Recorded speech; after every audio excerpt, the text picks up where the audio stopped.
think there's a number of issues that schools are faced with over the sort of coming months and years. So, certainly from a political landscape, we've got an election, so we may see some changes in policy.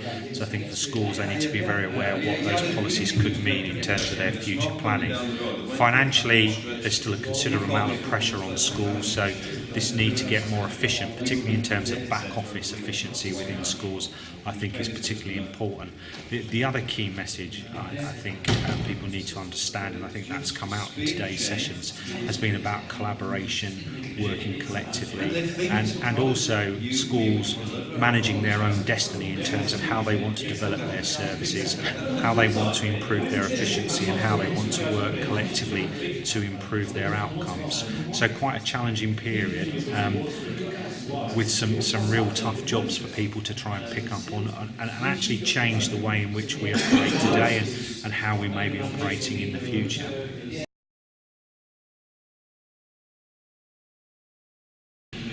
I think, so in particular, I think the efficiency gains come from collaboration, and in our case, obviously, having a multi-academy trust means that we don't actually have to go outside to collaborate, even though we do. The collaboration tends to come from within our trust. We can drive efficiencies because we can either procure or purchase as a group, and we can then actually tack on if we want to, which we have done with people who are not necessarily part of our trust. So we are looking with our solicitors around the possibility of framework contracts where we go out and procure it, and then whether or not other people can buy into our framework contract even though they're a different company. Interesting for solicitors to look at.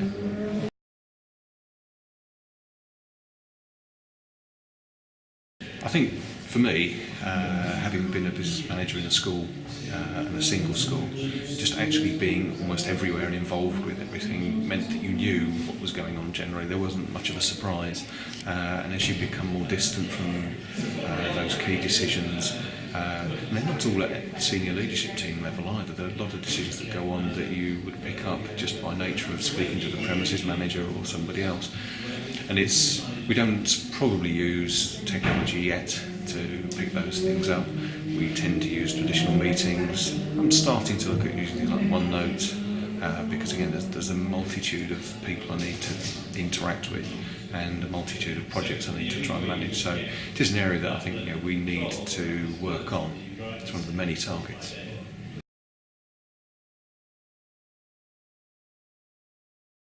None of my office is totally paperless.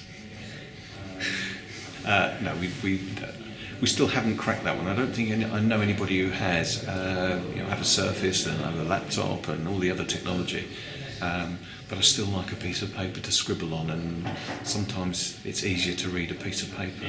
Somebody somewhere will eventually crack that, I suspect. A foldable laptop, or when Microsoft get it right, they'll get a surface that's scrunchable and you can scribble on and you can roll up and so on. Maybe that's the solution long term. I think technology, I mean, the one thing that you're guaranteed with technology is just the pace of change is just always immense. I think, what we see now is communication that can move very quickly, and I think what we need to see is that almost replicated in some of the work practices that we can have in schools, particularly again in terms of setting up maybe centres where we're looking to process items, process student data, process financial information more efficiently. I think technology will have a key role in terms of helping us to get some of those efficiencies in place in the back office of schools. I mean, you won't necessarily need a big team of financial staff in every single school. There'll be a way in which you can manage that more efficiently and more effectively, and actually people can spend time doing jobs that are actually far more important rather than some of the kind of mundane work which gets in the way sometimes of what you really need to be focused on. The current government's change in policy and the growth of the academy sector has all been about empowering schools to have the opportunity to do what they want to do, and I think schools over the last 3 or 4 years have really had to step up and improve their level of professionalism, their level of competence, their level of understanding of systems and how they actually go about delivering education. So the pressure is significant, and I think we are seeing there are people that are capable of doing that. There's still a vast number of schools that perhaps don't enjoy that level of empowerment at the moment and are still struggling to come to terms with those changes. But you know, across the whole sector, we are seeing a kind of shift in terms of the development of the skill set and the knowledge that people actually have. And if they can embrace those changes and embrace that accountability, then, as you say, you do start to see the results improving for the children, and that's what matters at the end of the day.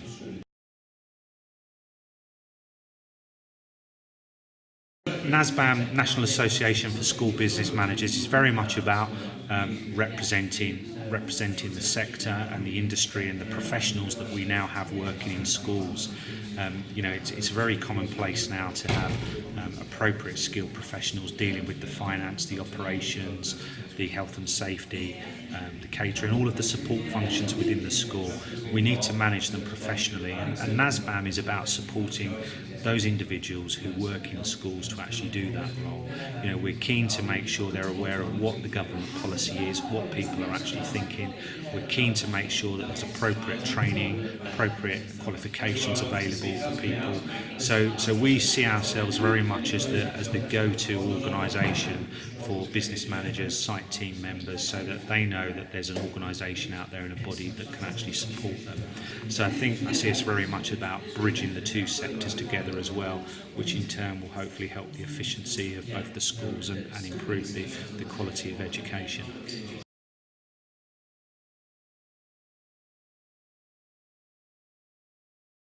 It'll benefit this audience because it'll give people who are non-fiscally biased, i.e. ERP financial people, the ability to understand what they need, get reports of what they need, what they've ordered, and manage to if you like, a low level, but to their specific need, their requirements, and understand what they're doing and why. The paper-based issues they have in schools and other organisations is significant. So when I saw PRS and the dashboards and what teachers and heads of departments and people around the educational sector need, I thought there's a natural fit there. I think PRS is something that we've been looking at for a long time. As I said, we worked with Sam on the DFE project called Open, which was online procurement, but it never really rolled out, I think, in full earnest.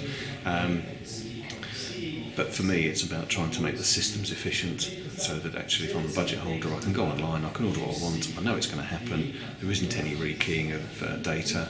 So actually, instead of paying somebody to sit and key data into Sage, I can actually get them to do something else that's more meaningful, useful, maybe generating budgetary tracking or monitoring type reports or analysis, because that's what we really need.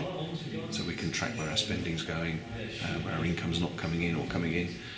Those are the things that will kill you, not the fact that somebody's, instead of spending time keying and ordering.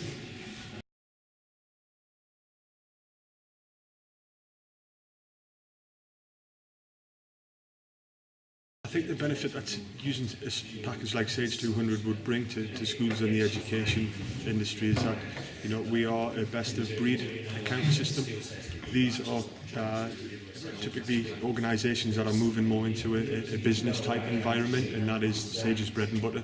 So you've got the best of breed package there, you've got an intuitive package, you've got a package that is relatively simple to set up and get up and running, and then with the support of our business partner community and the likes of a partner like TSG, they have brought to the table development tools and their skills where they've then added on our out of the box product to then build a real solid offering for the education.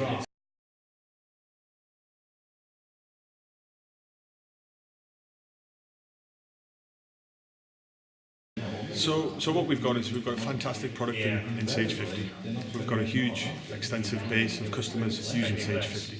What we do find is as those customers grow, as their business processes mature, they do find that they have certain limitations with the Sage 50 product. The natural migration for those customers is to move into Sage 200. That brings a lot to the table from a reporting point of view. It brings a lot to the table from functionality, looking at things like multiple locations, open and close period accounting, and a lot more depth in the reporting side of the system.